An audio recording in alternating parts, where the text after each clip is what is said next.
La révolution du New Space est née aux États-Unis avant de se répandre dans le monde entier.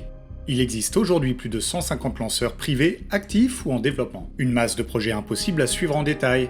Sur la chaîne, on se concentre essentiellement sur ce qui se passe en Europe et aux États-Unis, un peu par proximité culturelle et par facilité d'accès à l'information. Il est beaucoup plus complexe de trouver des sources fiables et en quantité sur le New Space sud-coréen par exemple, et pourtant, il existe. Au début de la chaîne, on parlait beaucoup du programme spatial chinois qui était alors en train d'émerger. Quelques années plus tard, c'est flagrant. Le programme spatial national chinois a fait des bonds de géant et plus aucune mission ne semble trop ambitieuse pour lui. À l'ombre des efforts des entreprises d'État, un écosystème entièrement privé a lui aussi émergé. D'une certaine manière, il est plus impressionnant que ce qu'on peut voir partout ailleurs. Les projets sont très nombreux et très ambitieux. On pourrait se dire que ce n'est que de l'esbrouf, mais non. Ces projets commencent à arriver à maturité et certaines des fusées les plus ambitieuses de la planète se mettent à décoller depuis le sol chinois. Aujourd'hui, on va donc faire un tour de l'industrie du New Space chinois pour voir ce qu'il s'y trame déjà et ce qui nous attend dans les années qui viennent.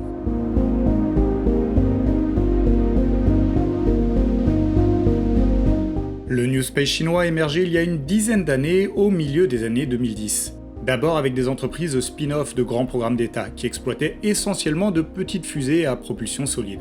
Cela a été le cas de X-Space avec la fusée Kuaizhou 11 et de Cas-Space avec la Kinetica 1. À la même période, des entreprises entièrement privées sans lien direct avec l'État chinois ont été fondées. Landspace en 2015, iSpace et Deep Blue Aerospace en 2016, Galactic Energy en 2018 et Space Pioneer en 2019. Ce n'est pas une liste exhaustive, il y en a d'autres, mais ce sont aujourd'hui les acteurs les plus établis, ceux qui ont le plus beau palmarès et les projets les plus ambitieux pour de nouveaux lanceurs. Comme presque partout autour du monde, ils se sont d'abord attelés à produire de petites fusées. La CRS-1 de Galactic Energy est ainsi un petit lanceur de 19 mètres de haut capable de placer 3 à 400 kg en orbite, très similaire à une Electron ou à la première génération des nouveaux lanceurs européens. Seulement, la CRS-1 vole depuis 2020 et a déjà réalisé 22 missions orbitales, avec seulement 2 échecs. En 2025, Galactic Energy a ainsi réalisé autant de lancements orbitaux que toute l'Europe réunie. Et c'est un seul des acteurs du New Space chinois. Avec son Hyperbola 1, iSpace possède une autre fusée assez similaire qui vole depuis 2019. Elle a cependant connu un résultat plus mitigé, 4 succès et 4 échecs. Je ne sais pas comment on dit Space is hard en chinois, mais le dicton semble rester vrai partout autour du monde. Ce qui distingue à mon sens le New Space chinois, c'est cependant la vitesse à laquelle il passe au créneau supérieur. Rocket Lab est peut-être le point de comparaison le plus parlant. L'entreprise américaine a commencé à faire voler son micro-lanceur Electron en 2017. 8 ans plus tard, on attend toujours une fusée plus puissante. Ce sera la Neutron et elle entrera en service en 2026, au plus tôt. En Chine, Landspace a fait voler un équivalent de l'Electron, la Zhuchué 1, en 2018, puis à partir de 2022, la Zhuchué 2, presque comparable à une Neutron, est entrée en service. En 2025, enfin, la même entreprise a fait voler la Zhuchué 3, sensiblement équivalente à une Falcon 9.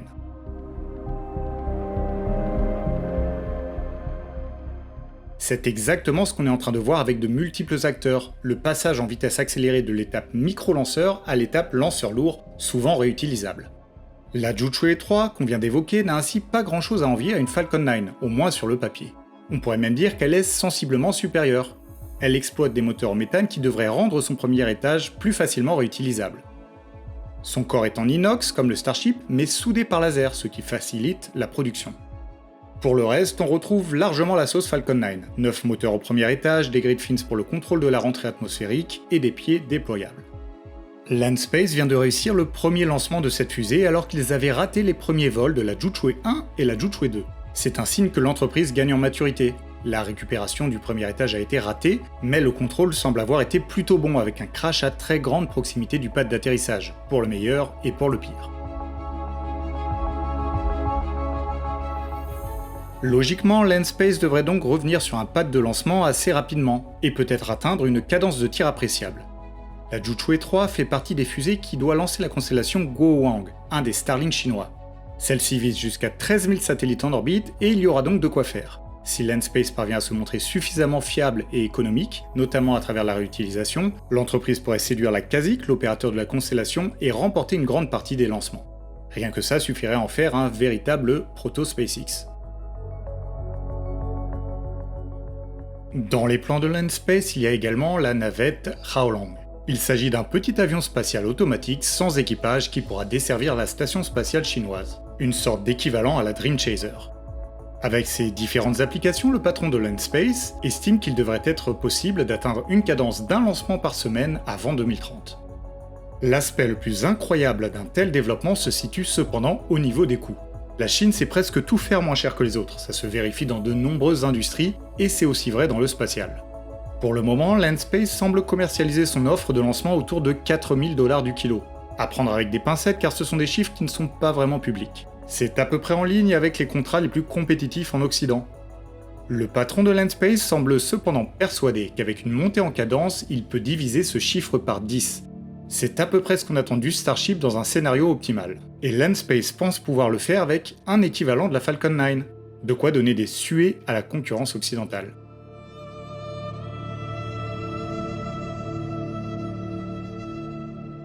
Alors bien sûr, les PDG chinois sont peut-être un peu comme leurs homologues occidentaux. Ils aiment bien survendre des visions ultra ambitieuses. Mais Landspace a jusqu'ici réussi à réaliser une partie de cette ambition, digne de SpaceX, à une vitesse vertigineuse. Il ne faudrait donc pas trop les prendre à la légère, et de toute façon, ils sont loin d'être les seuls à poursuivre de tels chiffres. Prenons un autre exemple, Space Pioneer. À peu près le même parcours jusqu'ici, une fusée légère qui n'a volé qu'à une reprise et une proto Falcon 9 qui est prête à décoller. Elle est complètement intégrée sur son pas de tir et mène de derniers essais. Au moment où vous visionnez cette vidéo, il y a même de bonnes chances pour que ce premier lancement ait déjà eu lieu. La Tianlong 3 fonctionne au kérosène, est partiellement réutilisable et doit pouvoir lancer jusqu'à 17 tonnes en orbite basse. En fonction de la réussite du premier lancement, les choses pourraient ensuite aller très vite. Space Pioneer doit réaliser au moins 5 tirs pour la méga constellation Tianfan. Et là aussi d'autres contrats pourraient suivre. Cela assurerait à la fusée suffisamment de lancements pour survivre et justifier la réutilisation. Il y a en tout 6 méga-constellations de télécommunications ou de computing orbital prévues en Chine, avec donc autant de slots possibles pour faire vivre des fusées exploitant une grande cadence de tir. Les plans de Space Pioneer vont cependant plus loin. L'entreprise a montré une version Heavy tricorps de sa fusée, la Tianlong 3H. Vous l'avez deviné, il s'agit ici de reproduire les capacités de la Falcon Heavy, avec jusqu'à 68 tonnes lançables en orbite basse. Le lanceur bénéficierait de la réutilisation de ses 3 boosters et d'un second étage étiré pour que l'ensemble du véhicule atteigne 88 mètres de haut. Enfin, sur cette image tout à droite, la Tianlong 3M est pensée pour faire du vol suborbital point à point, un peu comme le Starship intercontinental. Bon perso, je ne suis toujours pas convaincu par cette application, que ce soit par SpaceX ou par des entreprises chinoises. Même chose pour la version Heavy qui reste chez SpaceX assez marginale, elle n'a réalisé aucun lancement cette année. D'autres acteurs visaient un premier lancement en 2025 mais vont devoir repousser à l'année prochaine. Le retard dans le spatial, ce n'est pas l'apanage des occidentaux. Parmi ceux-ci, il y a Orionspace qui porte un projet impressionnant. Orionspace, vous les connaissez déjà peut-être à travers ces images de leur premier lanceur Gravity 1. Il y a quelque chose de toujours impressionnant à voir cette fusée trapue décoller depuis un navire.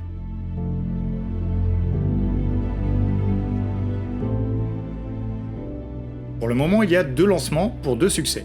Pour la suite cependant, Orionspace va abandonner la propulsion solide pour proposer également une fusée façon Falcon 9, la Gravity 2. 21 tonnes en orbite basse et un booster réutilisable au kérosène avec des plans pour une version Heavy, la Gravity 3.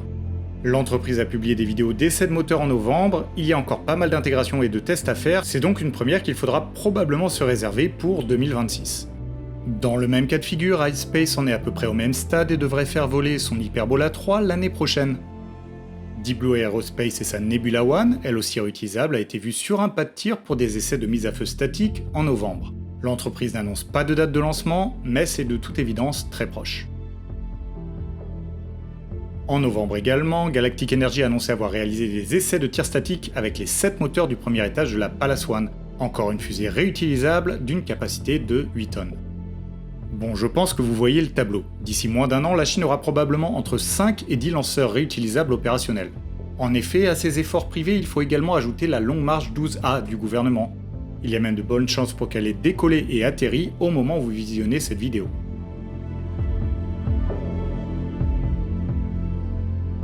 La Chine va donc se retrouver dans une position unique où plusieurs SpaceX seront en compétition acharnée pour lancer plusieurs Starlink. Autour de 2018, la Chine et les États-Unis réalisaient autant de lancements orbitaux chaque année.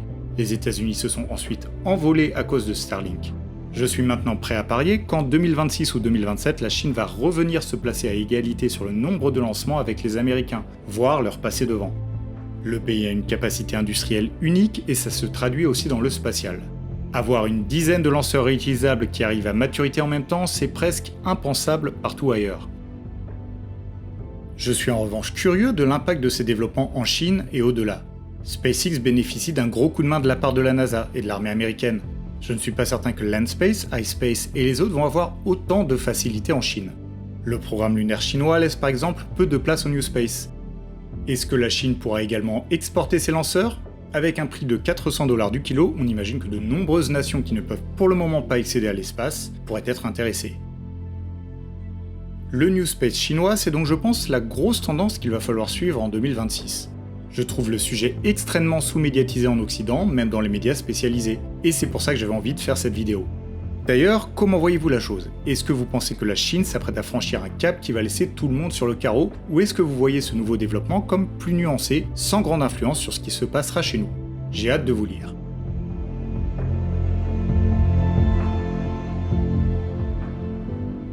Voilà, on est au bout de cette vidéo. Comme d'habitude, vous pouvez consulter les sources de la vidéo en description. Nous, on se retrouve mardi avec Hugo pour un nouveau DNDE, et d'ici là, citoyennes, citoyens, portez-vous bien.